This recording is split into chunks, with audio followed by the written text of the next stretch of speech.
بسم الله الرحمن الرحيم. يا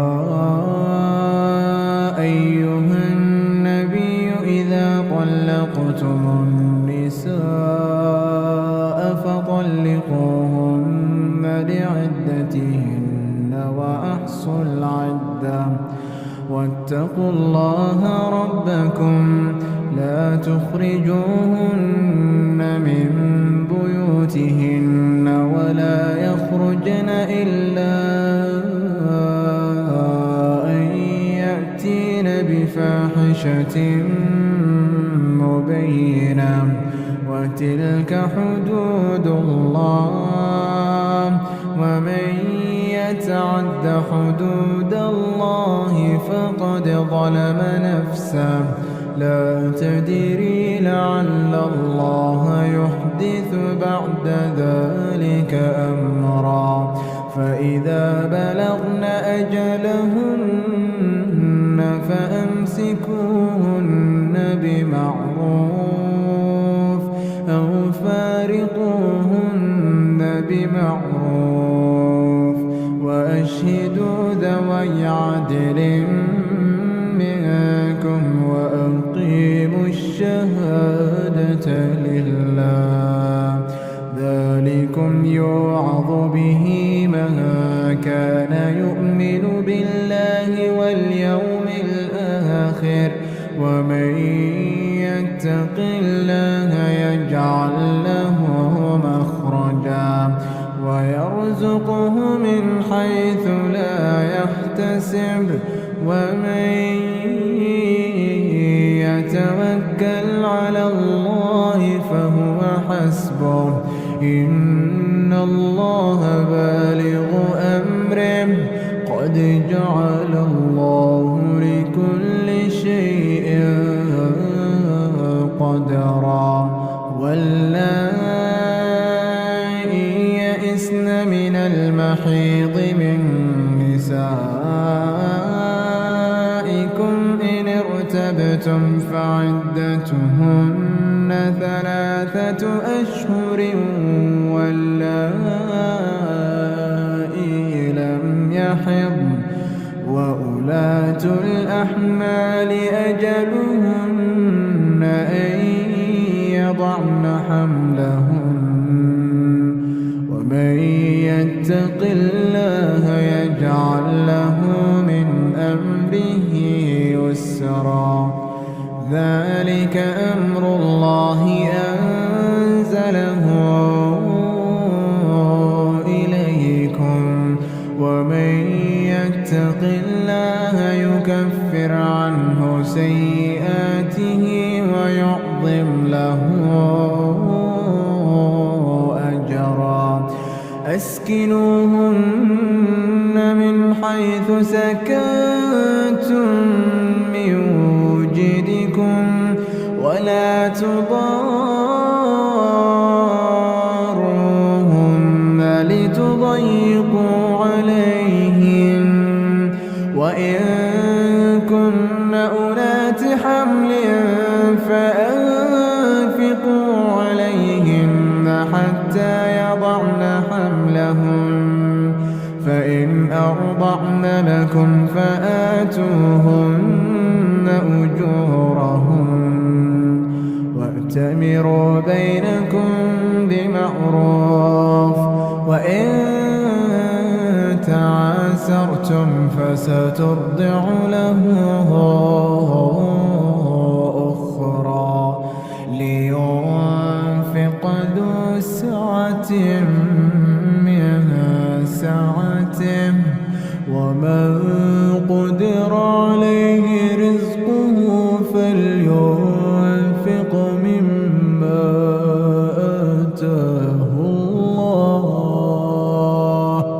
لا يكلف الله نفسا إلا ما آتاها سيجعل الله بعد عسر يسرا وكأين من قرية عتت عن أمر ربها فحاسبناها حسابا شديدا فحاسبناها حسابا شديدا وعذبناها عذابا نكرا فذاقت وبال أمرها وكان عاقبة أمرها خسرا أعد الله لهم عذابا شديدا أعد الله لهم عذابا شديدا فاتقوا الله يا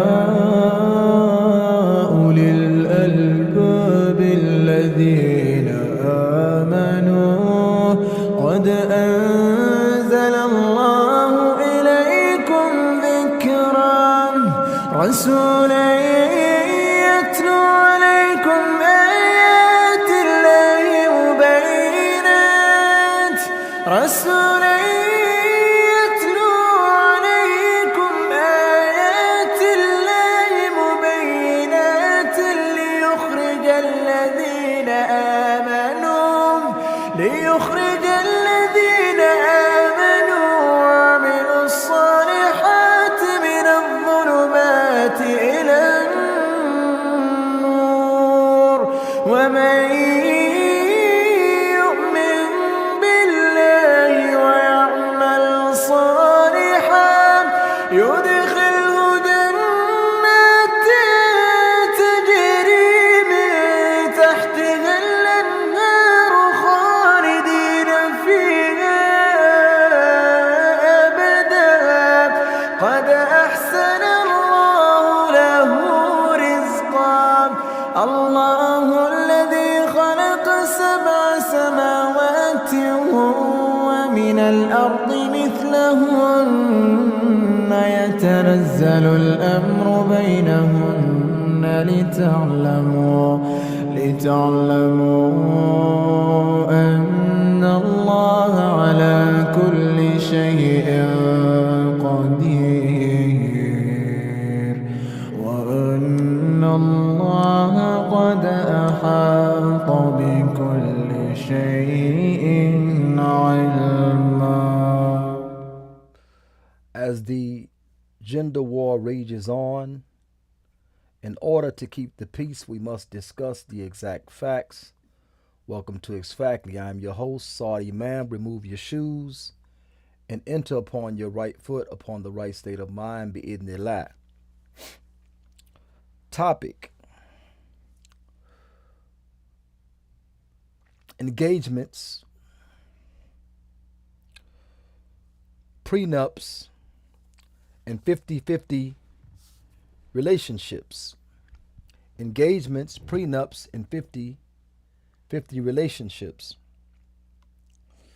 We're going to talk about each of these three, which can be topics within themselves, but we will talk about them as one topic individually. So, as I go to my notes, we start with engagements. Engagements. We're going to talk about with each category what is intended, okay, what it has become, and lastly, we're going to talk about the solution, okay? Now, engagements, what is intended by engagements, whether you're Muslim or non-Muslim, is, an acceptance of a proposal. Once a person accepts a proposal, they are considered engaged. Engaged to what? To marry, okay? Now, during the time of engagement, what happens during this time differs between the Muslim and the non-Muslim. For the non-Muslim, this engagement is, before the engagement, you can do all the things married couples do. After you are engaged, you can do all of the things that married couples do, so on and so forth. So, strictly from an Islamic perspective, if you are engaged, you have accepted the proposal, mainly the woman's wali or wakil has accepted the proposal of the man by way of her, okay? And now they are engaged to indeed marry. The engagement is the time you prepare for the actual wedding. So engagement is the time you prepare for the actual wedding. Now, the engagement Islamically also has another factor to it, which is grazing or allowing someone else to graze on your land, basically. It's something equal to I have sheep, okay, and I have land for them to graze, but yet the grass is greener over there, so I'm gonna let my sheep eat on land that I do not have claim to. Now, once a woman accepts a man's proposal, it is haram for his brother, brother Muslim, to approach that woman and to ask for her hand. He may be a more desirable person. He may be taller. He may have more finances, so on and so forth, okay? He may be more knowledgeable of Quran, any very sundry things, right? He could be better than the one that proposed and you accepted, okay? But it is haram after a proposal is accepted for another man to come and try to graze upon that land, okay? So you have to give your brother his propers, his respects, and let that play out, okay?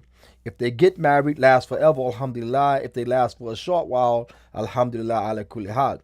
But you cannot throw a proposal over your brother. This is almost a guaranteed way to curse your marriage. Now, I would be interested in knowing, finding out, learning about, hearing accounts of people that have intruded upon their brother's right, that have, infringed upon their brother's right. Did that marriage actually last? And if it lasted for the period of time that it lasted, was it beneficial? Was it fruitful? So on and so forth. I would be very interested in coming to know that.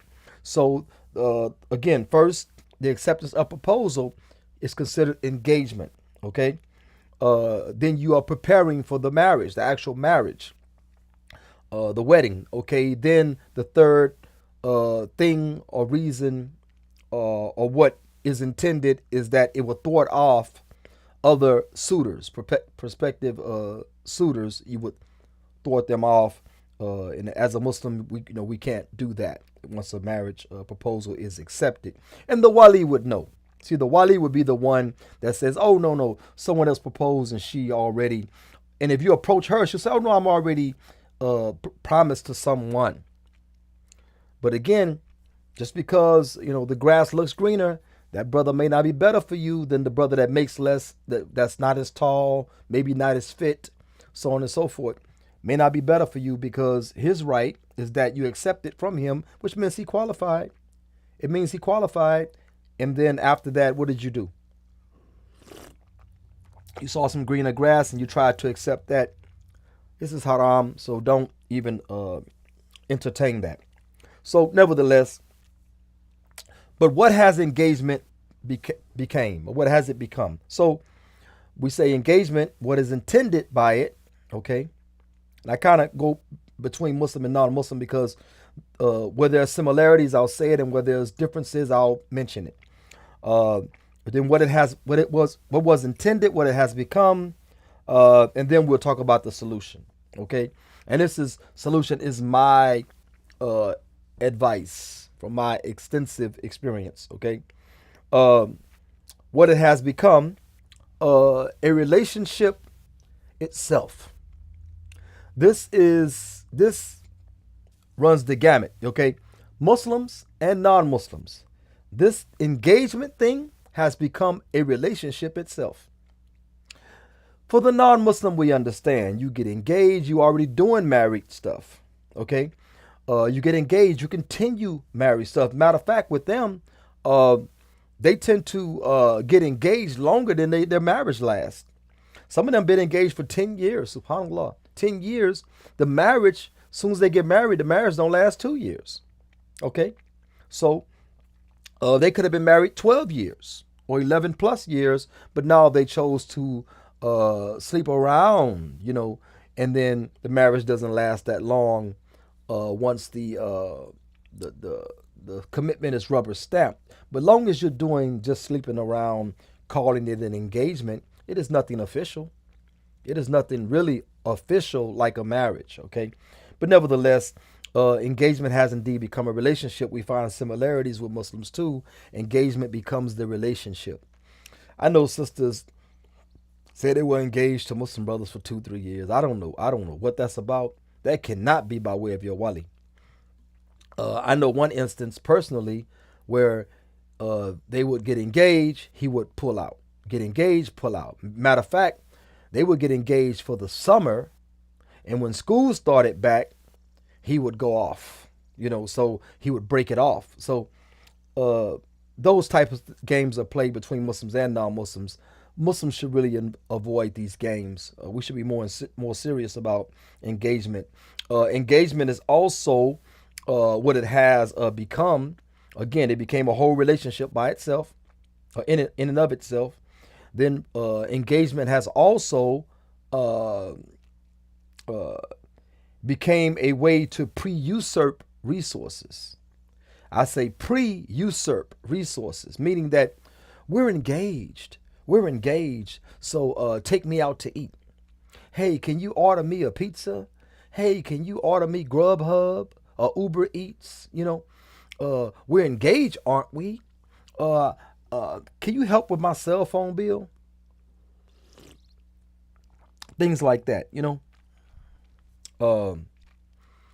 These types of matters. So it's a way to pre-usurp resources from the man. The man has to provide for his wife, not for someone he's engaged to. Okay? And again, the way Muslims do it, unceremoniously, we do an aqd zawaj, a marital contract, unceremoniously. Okay? Then after that, after consummation, there's the walima. That's where the expenses actually come in. This other stuff, this is part of people's customs and urf and things like that. If you cool with that, then have it. But don't imitate the Jews and Christians. Walking down the aisle, throwing rice, white dress, all that stuff. Nevertheless, engagement became a way to pre-usurp resources.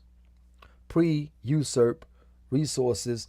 Pay my cell phone bill, do this, do that, so on and so forth. Okay. So, and the last thing I'll mention here is engagement became a way to garner attention. I'm engaged. And you know how long that engagement lasts? Until they find somebody else to give them attention. And then the engagement lasts long enough for somebody else to give them attention, so on and so forth. This is what we see. Okay. Sister today said, stay out of my inbox. I'm engaged. Well, see, that should be said in the inbox because everybody wasn't inboxing her. That should have been said in the inbox to the person that inboxed her. But she announced to everybody, I'm engaged. And then, if they actually reach marriage, alhamdulillah, but if they don't, then it'll be I'm not engaged anymore. It's a way of garnering attention. And remember, attention is like currency for women. Okay, give them attention. That's why Islam says that one of the ways to discipline a woman is to separate the beds. The ulama said to send them off to a different bed, or you go off to a different bed, or go sleep on the couch. The ulama also said you can turn your back to them within the same bed. This accomplishes the illah, or the reasoning behind the ayat itself. So again, or what's mentioned in the ayat. So nevertheless, engage is a way to garner attention. Okay. The solution to this modern day phenomena of what engagement was intended to be what it has become, the solution is to marry ASAP. Rasulullah said, if a man whose deen and character you are pleased with proposes to your ward, to your daughter, your niece, your sister, whatever, right? Marry her off to him, or there'll be fitna. And fitna is haram. Fitna, again, I mentioned yesterday, fitna in Quran is used as a synonym for oppression, even. So, oppression is a really big thing in Islam, just like fitna. Okay, but nevertheless, marry ASAP. This guy's sufficient. You checked him out. Marry ASAP. Don't go with these long engagements, because there'll be usurping resources. People looking at you as a couple already. Y'all doing things that married people do. Not necessarily jama'. You may not reach the level of jama' or intercourse, but you trying to fight dudes and argue with Muslim brothers, and brother, that ain't your wife, man. You know what I'm saying? That ain't your wife, and she should be the one that said, hey, pump your brakes. I'm engaged. If he gets disrespectful, yeah, you step in. You may say something, but don't treat it like a marriage, because it is not a marriage. And a lot of these engagements don't make it, bro. I've been married a lot of times. I've been engaged more than that. You know what I'm saying? A lot of them don't make it. They don't make it because, and just like dating, someone wisely said, well, even a Muslim that said it. Matter of fact, it could have been a Muslim. Allahu alam. I forget. But said that dating is just auditioning for divorce. Dating is auditioning for divorce, because you're going to date until you find a character flaw within that person. And we all have them, women too. Okay. So you're going to find a character flaw and call off the wedding. Call off the relationship. You're not even going to go further because you found a character flaw, and we all have it. So dating, I dated this dude. He didn't leave a big enough tip. The machine said 15, 17, or 20%, 25%. He left 15%. I can't be with nobody like that. Was you the waitress? Were you the waitress? But nevertheless, with that being said, all these different things happen through engagement. Just marry ASAP. Marry ASAP. Well, I don't know him. You're never going to know him. Couples get together. It takes a year, 2 years, almost like small business, man. It takes time to get in sync, to sync the Bluetooth with each other. It takes time, It takes time. So anyway, with that being said, marry ASAP. Another solution: refuse the simp sadaqah. Refuse the simp sadaqah. Okay, you accept my proposal? Yes. So let's plan the date. What day we gonna get married? Oh, hold on. Let's get to know each other. No. See, that's the problem. See, we're doing it like the non-Muslim. We're doing it like the kuffar. You're not going to know somebody. There's no period of time where you're going to know that person. Again, I know kuffar that have been engaged 10 years, married for only 2. So I'm saying, like, after 10 years, you know each other well enough to get married. Once y'all got married, was it a shotgun marriage? Did y'all conceive a bastard? And then after that, you were forced to marry? Wallahu alam. But nevertheless, refuse the simp sadaqah. Don't pay any cell phone bills. Don't pay any cell phone bills. Don't order any Uber Eats, DoorDash. Don't order any Grubhub. None of that. Don't order none of that. Okay? None of that. We are engaged to get married. Let's set a date. If you feel like you don't want to set a date as of yet, I'll humbly wait on your missive. I'll humbly wait on your communication. So don't go into all that simp stuff, man. Don't go into all that simp stuff, because that's a way of garnering attention. And you never know that dude before you, he could have been Abu Grubhub, Abu Uber Eat. You know what I'm saying? Ibn DoorDash. That could have been him. So don't get into all that. Let it be sincere for marriage and toward marriage. Don't get involved in all that girlfriend, boyfriend, undercover stuff right there. Okay. So refuse the simp sadaqah, the meals, etc. Refuse it. Okay. Do not buy any engagement trinkets. Don't buy engagement rings. Now, if you do, I'm not saying haram. I'm not saying you shouldn't. Well, I'm saying you shouldn't. I'm saying you shouldn't. But buy it. But I know brothers that bought it, found out they were being scammed, and asked for it back. I told her, brother, you should have asked me before you gave it to her. You should have asked me before you gave it to her, because she's not giving it back. And this is somebody that was my ward. She was my ward. I said, nope, you ain't getting it back. That's a sadaqah. If she want to give it back, she give it back. But if she don't, leave it alone. You should never gave it to her in the first place. You sure didn't go through me when you gave it to her, So you get what you get.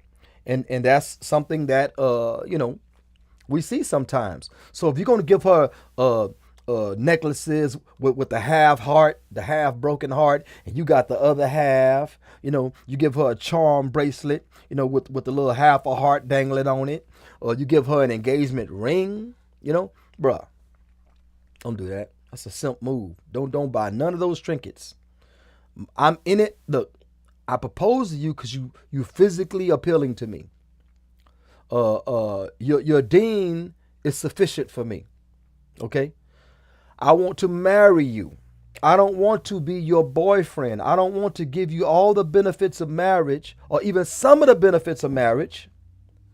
What you doing? I had an ex-wife call me one time. Matter of fact, my first wife. We got divorced. She called me. What you doing? I said, what?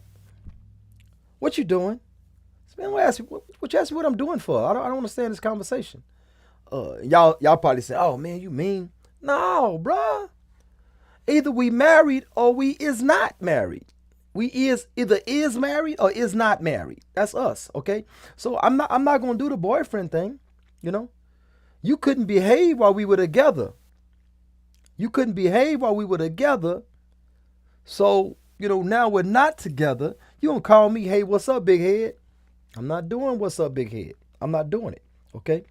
Nevertheless, so that's my third solution. Solution 1, marry ASAP. 2, if that marriage ASAP cannot happen, like as soon as it would need to, refuse the simp sadaqah, the Grubhub, Uber Eats, DoorDash, refuse it, okay? And don't buy any engagement trinkets, okay? And that's my take on engagements. Now we move on to the prenup. Okay? What is intended by the prenup? Now, you say, well, there's nothing in Islam that hints for prenup. Well, Islam is clear on what is iddah and what is the responsibility of a man during the iddah, or the waiting period before divorce is finalized. Islam is clear on that. What is not clear is the intention of some people that claim to believe in Allah and the last day. So we are in a situation where the system is in support of destroying and breaking up families and breaking up homes. Okay? The system is in support of that, because all of the things that benefit this society come through broken homes and single mom homes. Okay? All of these things. So because the system is against you, you have to be wise when you go in, not knowing the other person's intention. And a woman might say, well, I should get a prenup on you. Well, you're not responsible for me. I don't want a dime from you. And during the iddah, you ain't got to support me. I got to support you during the iddah. But I would not support you beyond the iddah. And there are many sisters that took brothers through the ringer. Many so-called good Muslim, a good Muslimah, took brothers through the ringer. So therefore, brothers are in a position that they should protect themselves. You say, well, my intentions are pure and Allah knows my heart. Okay, Allah knows your heart. I don't. I just want to get married. I don't want all this. I don't want the kuffar in my business. I don't want all this other stuff. But just in case you get sour, just in case you get sour, the system is on your side against me. Okay? The system is on your side against me, so I will protect myself, or I will find someone that is agreeable, that agrees with me protecting myself. I don't have to go through, I don't have to argue the point. You know what I'm saying? I have to argue the point. Tell her, say, I'm traumatized. My last relationship, she took me through the ringer, and I had to deal with the kuffar when I did not get married under the auspices of the kuffar. So you can tell her that. If she don't agree, then hey, don't marry that person, because she may have an ulterior motive. Okay, tell her, say, the prenup will be what it is, and we'll get into that. Okay, before as prenup, what is intended by prenup is to protect the protection of resources. Whose resources? His mainly, but she, in case she makes more than you, which a lot of women make more than men. Some of these in some of these fields. Okay, outside of STEM fields. If she makes more than you, then that prenup will protect her in case you're grimy. In case you're grimy and don't fear Allah. Okay. So anyway, and you don't want to think about Muslims doing prenups. It's not something we should be thinking about. But man, look, we're living in a real world society right now. I want to be happy. I want to get all this other stuff out of the way so I can be secure and happy in my marriage. I don't know your heart. Only Allah knows your heart. So let's put this thing on paper, not with the kuffar, but we can write down a legally binding agreement, where you can't act outside of this thing, which is called prenup. Muslims do it, non-Muslims do it. Mainly non-Muslims do it. But because of the Muslims that we're dealing with these days, these Happy Halloween Muslims, these Merry Christmas Muslims, bruh, you know what I'm saying? It don't matter how pretty she is. She might be a Merry Christmas Muslim. She might be a Thanksgiving Muslim. So you never know what's going to happen when she turns sour. Okay? So protect yourself. And sisters, you can protect yourself as well if you have resources that you fear that he may try to tap into because he don't fear Allah, and really you should marry him in the first place. You say, well, why he marry her? Well, because she's not responsible for him. He's responsible for her, so he's protected himself. Okay? So with the prenup again, what is intended is to protect the resources. Protect your resources that are haram for her. Or him, very few circumstances, but or him. Resources that are haram for her is anything above what Allah and His Messenger say she should have. Anything beyond that 3-month iddah, on the level in which you took care of her while married, anything beyond that, Muhammad said is haram. It is haram, and you are taking with you hellfire. Literally part of the hellfire you're taking with you. Any money that you take that is not lawfully yours, you're taking with you part of the hellfire. Okay? Also, what is intended with the prenup is what? It is incentive to trust. If you go to a woman and say, hey, I want to marry you, but I got some, I'm a little antsy on a certain thing, What is that? I think I want to do a prenup, because I don't know you, you don't know me. I just got this thing, man. My friend went through something. My last marriage, I went through something. My dad went through. Anything, right? I don't see why you need a prenup. It's like you don't trust me, well, I don't have to trust you, stranger. I don't have to trust you. Who the hell said I gotta trust you? I get up 12 o'clock midnight and start putting my clothes on finna leave. Where you going? You don't trust me? You don't trust me? It's the same logic. There is the unknowable, to quote Donald Rumsfeld. There is the war criminal. There is the unknowable. But what I do know is that we can put up certain, parameters to protect, my wealth, just in case you go rogue, stranger, and then But if she willfully accepts the prenup concept, then that is an incentive to trust. Man, she ain't give me no problems about no prenup, man. Like, I ain't in this for your money. I want my iddah. That's my right by Allah. I want my iddah, but I'm not in this for your money. You got to protect me and maintain me, yada, yada, yada. We understand that. As long as you do that, we good. Okay? But if we don't work out, then, give me my iddah. Okay? And if we don't work out, I'm going to go my way, you go your way. I'm not going to take anything from you that is haram. Okay? And this is an incentive to trust. Yes, you don't know her heart, just like she doesn't know your heart. Only Allah knows the hearts fully. Okay? And this is incentive to trust. But if she, I don't see why. I had brothers come to me and say, man, she against the prenup, man. I said, bruh, don't do it. Don't do it. Don't do it. But she cute. Okay, well, let her be cute. SubhanAllah, let her be cute. Nevertheless, okay. So beyond that, that was the intended purpose of prenup, which is to protect the protection of the resources and an incentive to trust. Okay. A lot of times you hear prenup, man. You're talking about these guys that have a lot of wealth, okay, or these women that have a lot of wealth, earned and unearned. They talking about this prenup. It is an incentive to trust, unless they start bucking. You say, okay, well, that's a wild bull right there. Okay, now what has the prenup become? The prenup has become a point of contention. I'm not going to marry no man that forces me to sign a prenup. I fear Allah. I fear Allah. I fear Allah. Well, here's an example. I'm traveling from out of town back to home.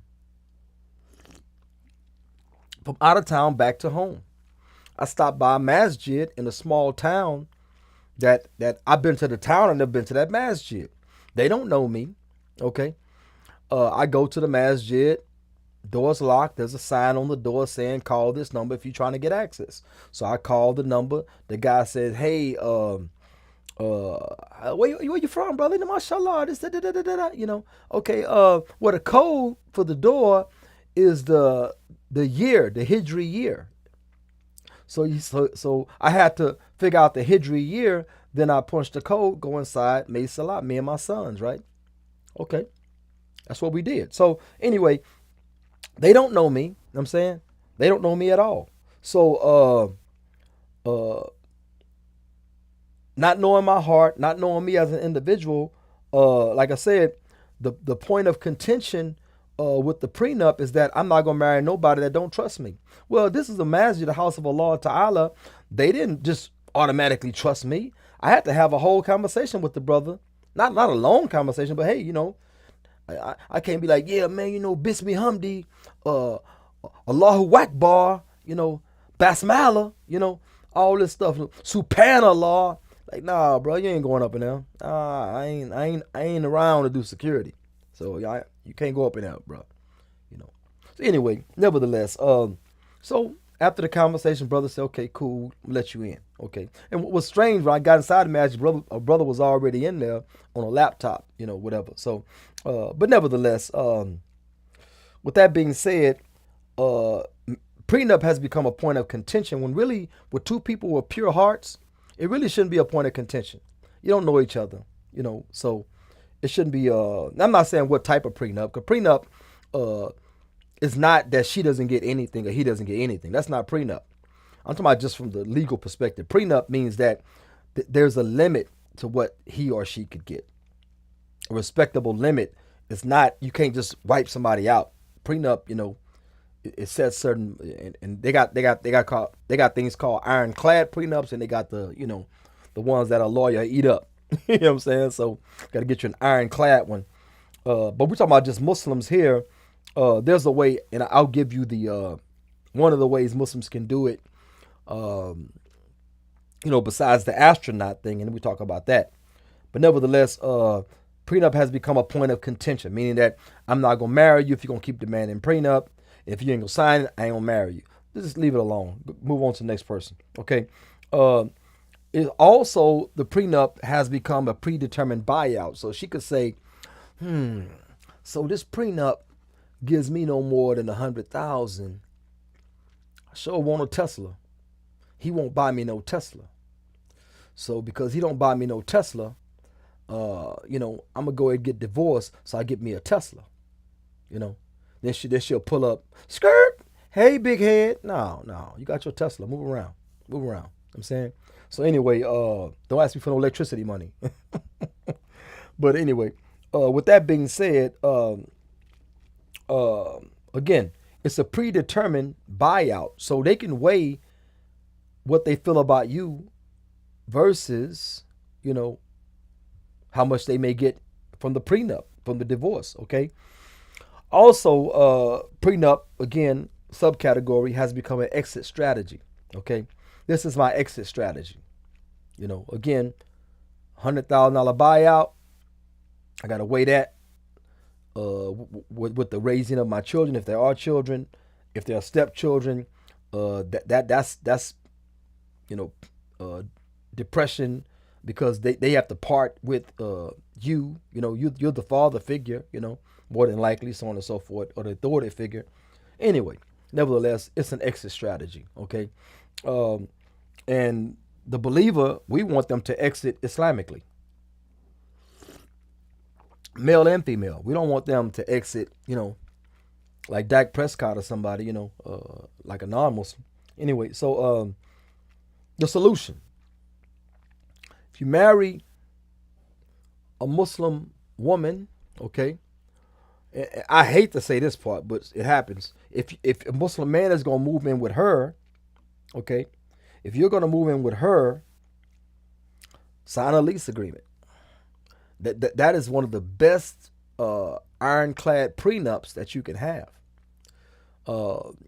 Have her sign a lease agreement. If she don't act right, you can, evict her. After it died, you can evict her.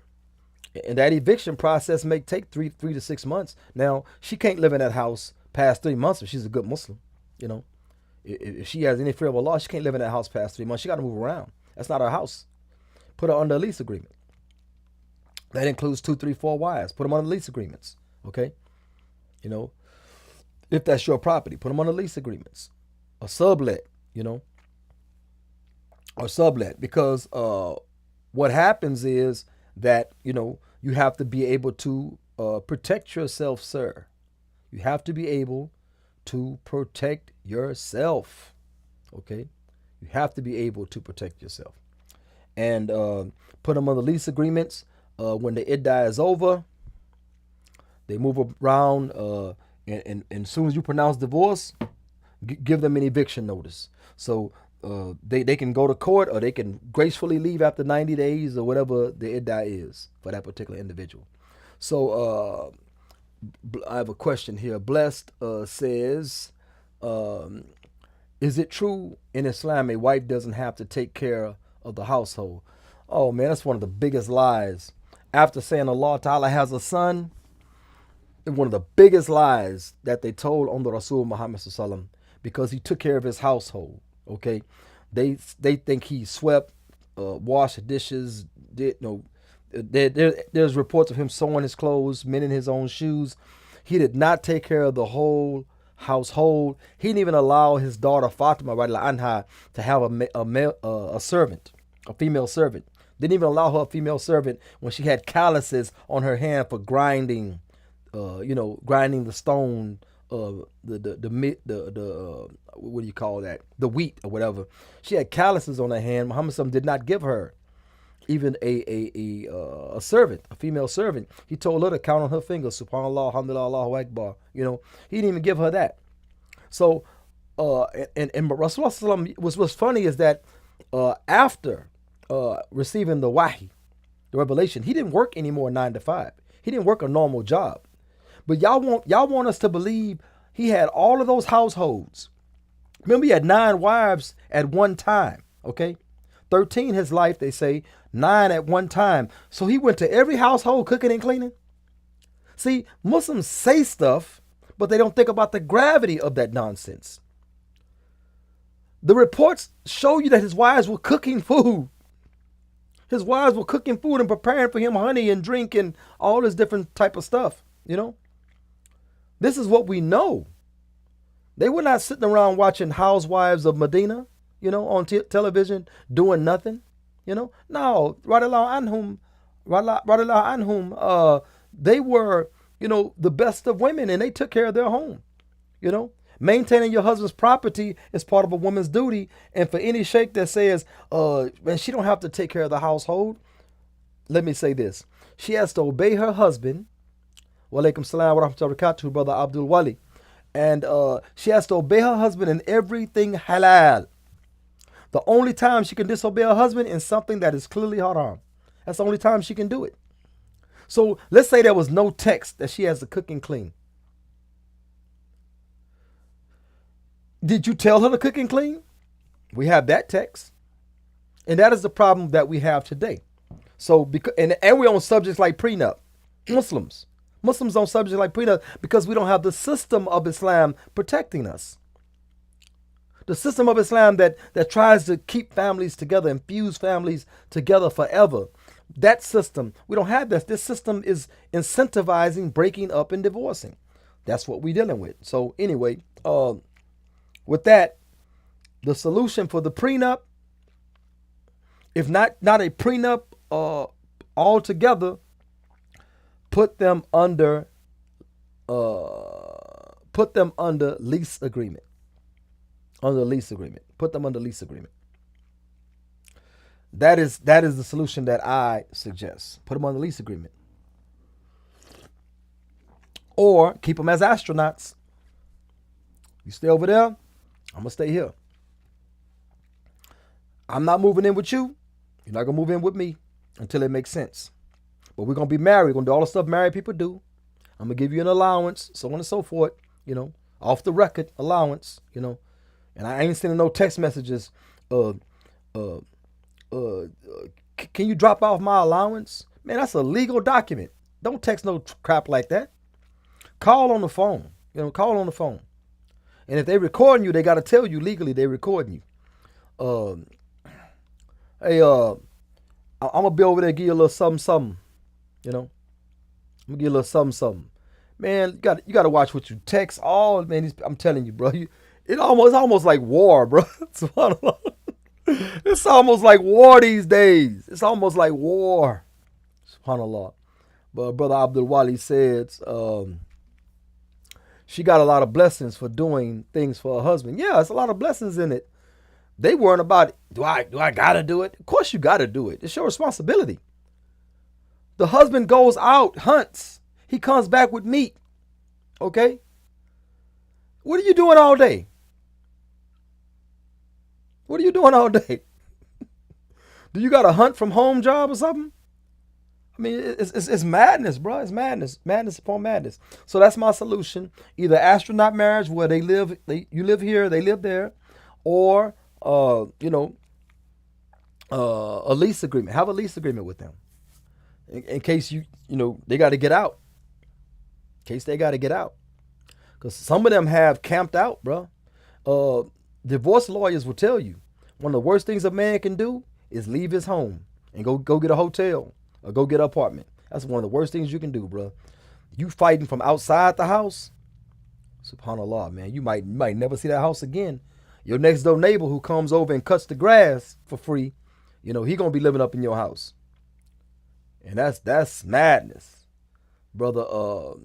Abdul Wali says, and vice versa to the husband too. If he clean and cook, okay. Yeah, it's a sadaqah, but again, Muhammad sallallahu alaihi wasallam didn't work a 9 to 5 after receiving the revelation. I couldn't fathom him going house to house, cleaning and cooking in all of the households. That makes no sense. That makes no sense at all. Saying. So Bless says, your live streams are insightful. Keep up the good work, brother. Alhamdulillah, may Allah Ta'ala ease my situation. I go through some stuff, bro. May Allah Ta'ala ease my situation and yours as well. But me first. I'm joking. But yeah, I go through situations myself. I'm going through something right now, man. But uh, things like this need to be spoken about. Now, my last topic is 50-50 finances. This is something else that came up. Women in discussion. Uh, 50-50 finances. What is intended when you say 50-50 finances? What is intended? The intention is to ease financial burdens. I'm saying the intention is to ease financial burden. Okay, on who?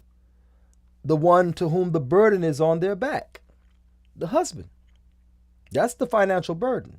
Okay, the burden is on his back. So you want to ease that burden. So you say, let me help with the finances. The woman says, let me help with the finances. Let's go 50-50. Obviously, she has some money coming in. I don't know if it's from her family, some from a trust she had saved up, or she's working outside the home or from home. Okay. Um, so she says, he recommends, let's do 50-50. One incident, I posted about it. A man approaches his wife and says, hey, babe, since you're working, I'm working, these bills are kind of kicking my butt. Can we do 80-20? I do 80, you do 20. She said, I'm not doing no 80-20. Your job is to maintain and protect and the yacht. And she moved her neck, probably put her finger in his face, Okay, cool. So they divorced. Now she's working 2 jobs and paying 100% and has no husband. When she roll over, she continues to roll until she hits the floor. Okay? That's what happens to her. 2 jobs, paying 100%, and when she rolls over till she hits the floor. There's nobody to stop her from rolling. Okay? And that's what we're dealing with right now. That's what we're dealing with. So the intention of 50-50 finances is to ease the financial burden on the one to whom the burden is bore, which is, or who bears the burden, which is the husband. Okay? And this seems to be a nice, I know some good women that they ain't got no problem with 50-50. They say, look, even if you get a second wife, they're like, I ain't got no problem. You know what I'm saying? And some say, no. We can get into those, okay? Also ease the stress levels. See, us men are stressed when the bills are coming in and we can't quite keep up, we kind of stress, and we don't want our women to see that level of stress. We don't want them to see us stressed out like that. And maybe we were the type of woman you can't, ask anything of or from. I'm in a situation where I can ask and from. I try not to, but I can ask from. From either or. One or both. I can ask from. Okay. Sounds like you now, brother Abdul Wali. SubhanAllah. Okay. So nevertheless, like I said, to the intention of asking your mate, your wife, your life partner, right? Life, right? Is to ease the financial burden on you, the man, because the burden is on you by nature, primarily by Allah Ta'ala, by Islam. Okay. And then you also want to ease the stress, because when he's less stressed out, see, now he has more vigor. He's more, sexually active. Okay. He's more vital. His vitality is up. He's more alive. But when he's stressed out, it can make him sleepy. It can make him lazy. It can make him less communicative. It can make him any of that. Okay. Because he's stressed. He may not share it with you because, it's not your burden. It's not your burden. So what has 50-50 become? That was the intention, to ease financial burdens, to ease stress levels. Okay. That was the intention. When a woman pitches in or helps 50-50. 50-50 is just, it's just a measure. It could be, again, like the man said, I'll do 80, you do 20, and she divorced him. Okay. So, or he can say, I'll do 90, you do 10. Or why don't you handle the water bill and the electricity bill. I'll handle the car notes, the this, the that, the yacht, yacht, yacht. You know. Oh no, any man would, oh, she don't love you. If you hear that, she don't love you. Man, my wife love me. She don't love you, bruh. She don't love you. She don't. I should do a whole podcast on signs that she don't love you. I might do that next week. Signs that she don't love you. She don't love you, bruh. She might have love for you, but she don't love you. That's real talk. I might do that next week. Nevertheless, what has 50-50 finances become? It became a marital equalizer. Now you're 9AY. Now you're 9AY. You used to get on top. Now she get on top. Now you're, and that's figurative, okay? Some really might say a woman can't get on top. You know that? Y'all know that? Some really might say a woman can't get on top. They say it's unnatural for a woman to take a dominant sexual position even, okay? They say that, So, nevertheless, I don't follow that, but, anyway. Nevertheless, so it became a marital equalizer. A marital equalizer. The man has the burden of maintenance, right? So when she pitches in 10, 20, 40, 50%, if she pitches in, what does that do? Well, hey, got 2 men in the house now. Now we both got monkeypox. I'm saying we both got monkeypox now. It also became a feminazi, leverage. Became a feminazi leverage. We equal now. Okay, so we equal. Okay, we equal. Okay, all right. You hear that outside? What was that? I don't know. Go check it out. I ain't going out there, Jay. You the man. No. Feminism, equality. You go outside. I went outside last time. Remember last week? I went outside. Be like what Bill Burr say. Yeah, he does have a knife. You know what I'm saying? Yeah.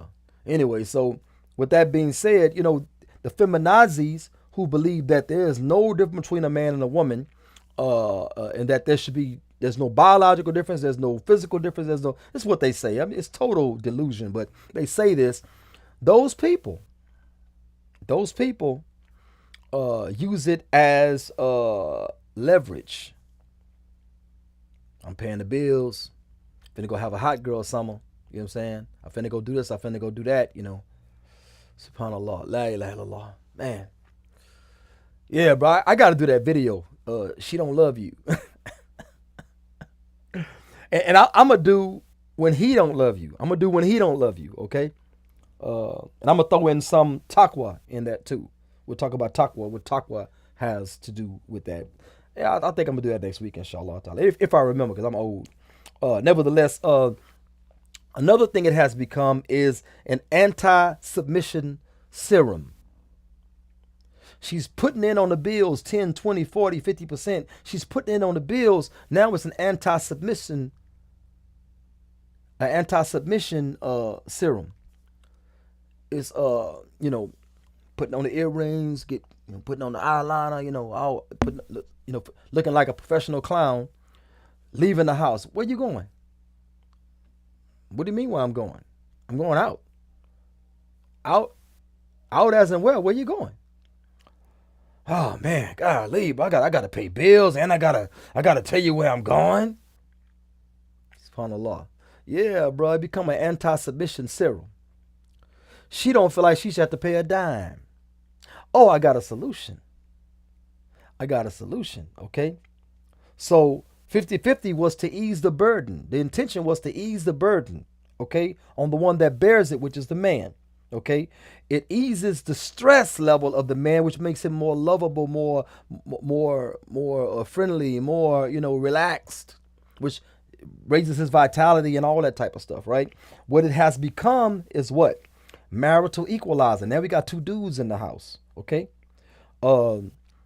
feminazi, leverage. We equal now. We equal now. Not just as two men. You got a strong man, weak man. No, no, no. We equal now. And feminism means that equality in the areas that benefit them, but not in the areas they don't like going to check what's outside. Okay, the noise outside. And then anti-submission serum, meaning they ain't finna check with you how long they stay out or who they with or when they leave and where they going. They ain't checking with you, bro. They putting it on the bills. But you've been paying 100% of the bills, and you ain't got full submission. You were paying 100% of the bills, and you did not enjoy full submission. Now they putting in a couple of dollars to try to ease the burden on you and try to lower the stress levels that you have, falling short on some of the bills. All of a sudden, the submission, goes from whatever it was to it's like that. Okay? Solution. Let's talk about the solution, okay?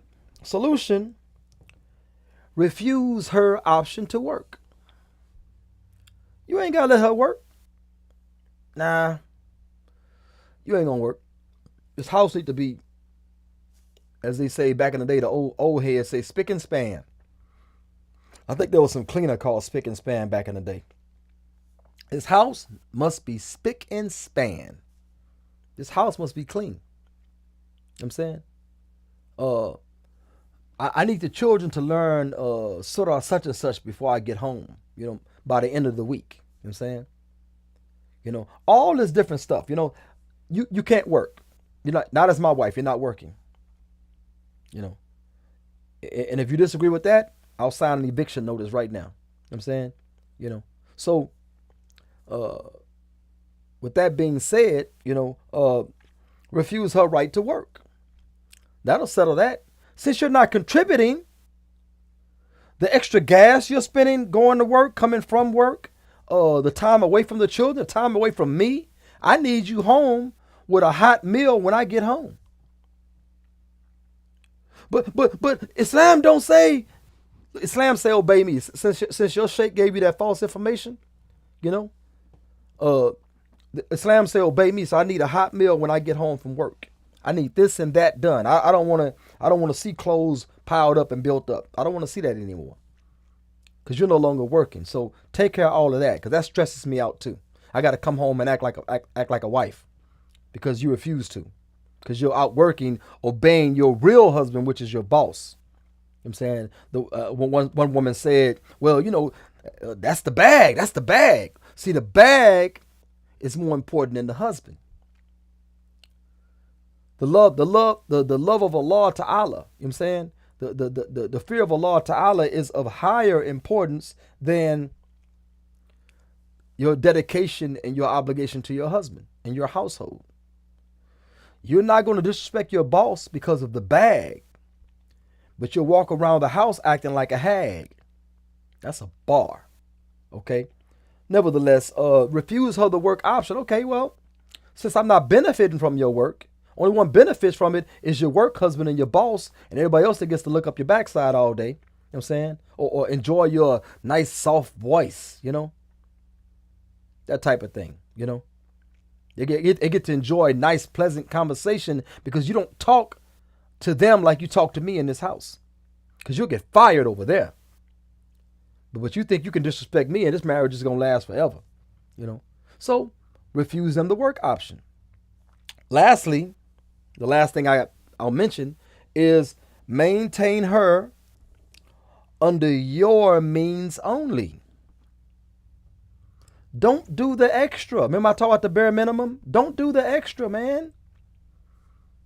Housing, safe housing, ample clothing to hide her shame, and healthy food and drink. There's nothing more healthier than water. Those sweet juices are not healthy. Okay? That's exactly what I'm talking about. Maintain her on your level. Don't go above and beyond that. There's nothing Islamically that says you have to. Everything above that is called sadaqah. That is tatawwa. That is voluntary. Okay? So this is what you do. Maintain her on your level. Don't stress yourself out over the bills, bruh. Cut off the cable. Cut off the internet. Cut off that crap. Cut it off. You can't afford it. Cut it off. Cut off the Netflix, Prime, Amazon Prime TV, whatever. Cut that crap off. If she's not, say, look, you want these luxuries? Amazon, Netflix, internet, cable, pay for it. Pay for it. But you said I couldn't work. Now you can't work because your household duties are being neglected. You think she can be away 8 to 10 hours away, working for the man that she respects because he pays her, and the one that pays all of the bills, so she doesn't have any bills, is disrespected in the home? You think that's a fair shake? You think that's a fair bargain? No, it's not a bargain at all. It's not a bargain at all. So the solution is refuse her the work option and bring all the bills down sensibly. Sensibly. Bring them all down sensibly. That's what you should do. And that is my take on engagements, prenups, and 50-50 finances. That's my take. Since we have no more comments on the subject, let's move on to delusional dating profile of the week. Now, I'm going to try to find this thing, man. I don't know. Let me see. Okay. Okay, I got it. Okay. I kind of gave you a sneak peek, but here is delusional dating profile of the week. This is Nas. This is from Muzzmatch. This is Nas. This is Nas bio. Nas is man, I got this thing in the way. I can't see the age anyway. Anyway, so this is Nas. Why do I keep expanding this thing? Try it. Okay, Nas. It's the bio of Nas. I can't see the age. Nas is a Muslimah. Okay, don't match me if you not seriously trying to get to know me. I'm not here for hookups or haram stuff, FYI. Now, that is very significant. That is very significant. Don't match me if you're not serious trying to get to know me. If you're not seriously trying to get to know me, I'm not here for hookups or haram stuff, FYI. You say, oh, mashallah, what's wrong with that? Well, you'll see the significance later. I'm looking for my other half. You see that half stuff? They're always looking for the other half. I'm a whole individual. You're a whole individual. Islamically, you should be trying to, like that terminative thing. You're trying to be malleable, pliable. You should be trying to come over and fit into my frame. I shouldn't be trying to fit into your frame or coming to you meeting you halfway. It shouldn't work like that. There's no halfway in other aspects of life, so I got to meet you halfway when it comes to relationship. But nevertheless, I'm looking for my other half, my soulmate. There's no such thing as a soulmate. Anyway, so we can build our dream life together, inshallah. See, they have dreams. We have expectations. They have dreams. We have expectations. Okay? But she's saying build a dream life together. Okay? I have one daughter from my previous marriage. Okay? So if that's a deal breaker, keep swiping and whelp your loss. Because me and my mini-me are both dope AF. So, and AF don't stand for as freakish. It stands for the bad F word, fornicating under carnal knowledge. FUCK. That's what it stands for. So she ain't down for no haram stuff, FYI. Okay? But she will curse. Okay? You say, oh, brother, that ain't really cursing. Okay. I'm going to take it off the table. That's not really cursing. Okay? But she says, I have one daughter from our previous marriage. So if that's a deal breaker, keep swiping and whelp your loss. Because me and my mini-me are both. It's never a man's loss. It's never a man's loss when he won't accept your kids. It's never a man's loss. The one that is losing is the father. The father of that child is losing if you are using that child as a pawn against him. That is not. What? You and your mini-me are dope AF. You know? Y'all both dope AF. Bruh, we men like to plant our own seeds and fertilize and nourish and water our own seeds. This is what we men like. We will take on other responsibility, but you really need to make yourself agreeable and cooperative in order to make that transition really, really smooth. I'm not the father. I'm not the pappy. Make that transition smooth, okay? Don't come in dope AF, okay? I live in Atlanta, so we got to check the Adam's apple, okay? I live in Atlanta. Love to joke and laugh. History nerd. Love watching documentaries. Try new experiences and occasionally travel. I like to have playful banter and I'm big on communication. Fun fact, I also make candles as a hobby. So she makes candles, you know.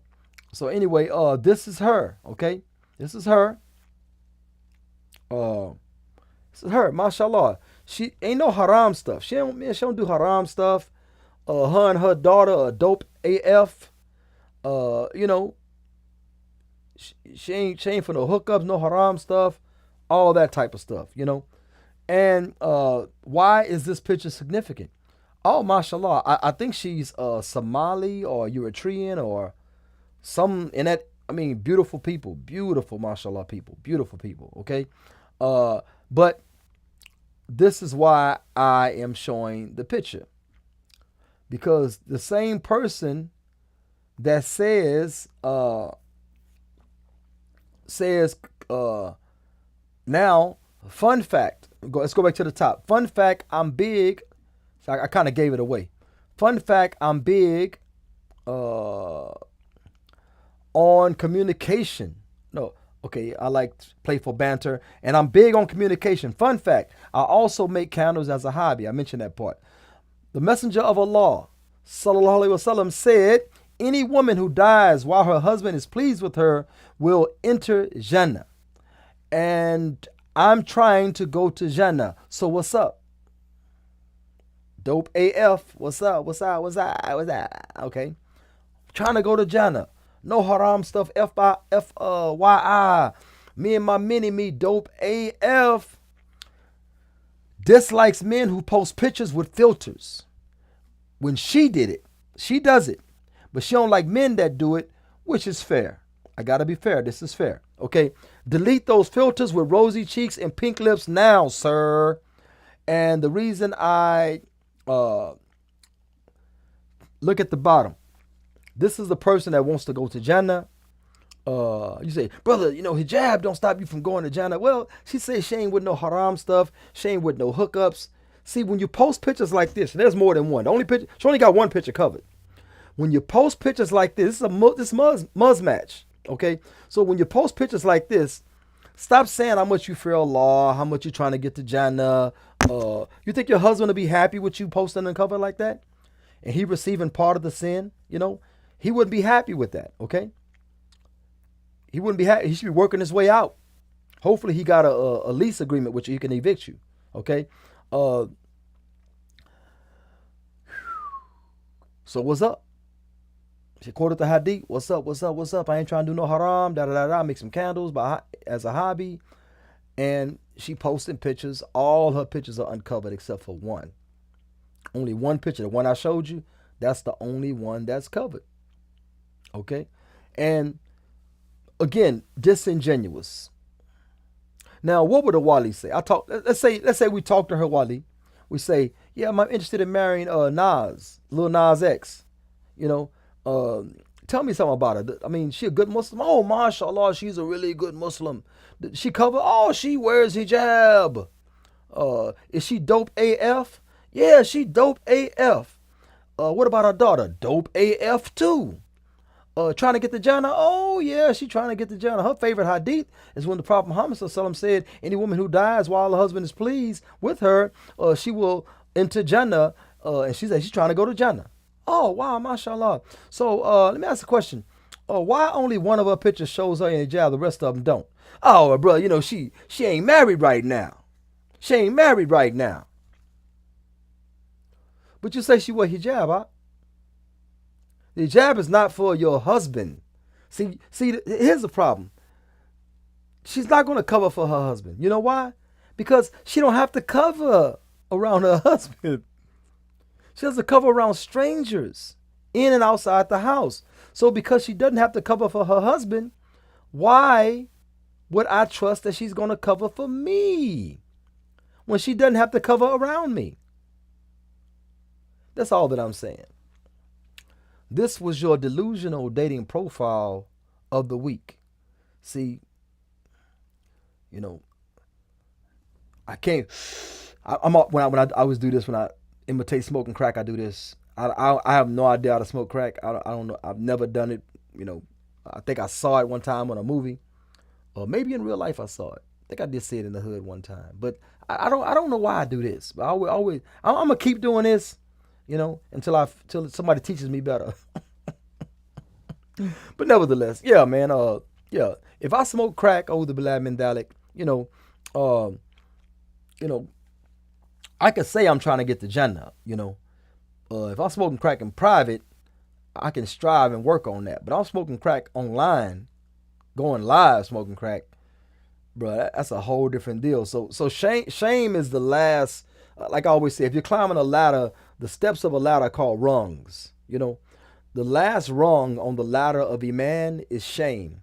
When you don't have al-hayat, when you don't have shame, then you have no, the Iman is absent. Okay? You say, oh, brother, you can't say the person don't have Iman. That's for Allah to measure. I'm telling you, what are the signs of Iman? Ayatul Iman. Okay? Muhammad Sallam said, if you don't have shame, do as you please. If you don't have shame, do as you please. What does that tell you? Shame is the last level of Iman. And Iman stops us from doing as we please.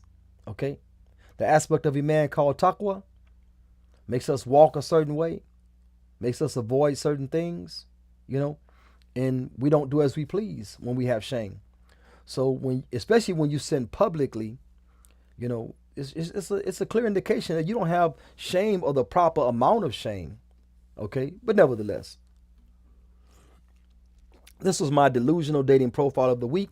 This has been your brother, Saad Imam for X Factly, inshallah ta'ala. I'm thinking about making delusional dating profile its own thing. I'll add it here also, but I want to make it like its own thing. Inshallah ta'ala, I might take clips and make its own, start with the clips and then, you know, whatever. But nevertheless, thank you all for viewing. Thank you all for your feedback. May Allah ta'ala bless you all. Make dua for me. Yeah, I go through stuff too. Not going to get too specific, or as black folks say, Pacific. But yeah, make dua for me as I make dua for you, as we make dua for each other as an ummah, that Allah Ta'ala unites us under, you know, legitimate rulership, righteous rulership that does not oppress us, that has our best interests at heart, one that is pleasing to Allah Ta'ala, so Allah Ta'ala will lift the curse of humiliation off of us that we clearly have upon us as an ummah. May Allah Ta'ala bless you, bless me, forgive you. Assalamu alaikum wa rahmatullahi wa barakatuhu.